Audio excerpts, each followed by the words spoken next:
Community association managers and board members can experience mental health challenges in many aspects of the job, leading to feelings of stress, anxiety, burnout, and job dissatisfaction.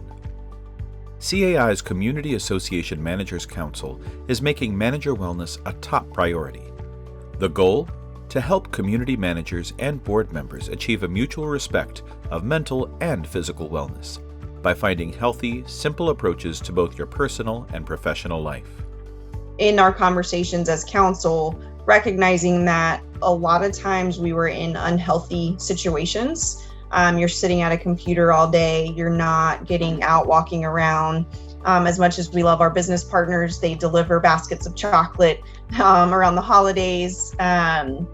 If you're at a property, you're getting home baked goods. And so a lot of times you end up just not necessarily living that overall healthy lifestyle, and you're carrying the burdens of stress with the day-to-day responsibilities of the job.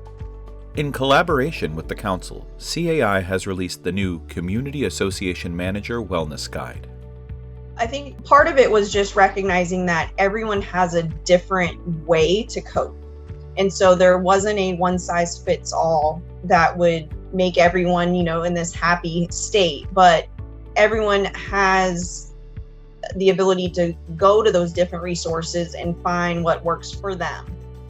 Filled with helpful resources, including recommended podcasts, wellness apps, books, and mental health information, the Council says it's receiving positive feedback from managers using the new guide. Visit www.caionline.org/wellnessguide to get your copy today.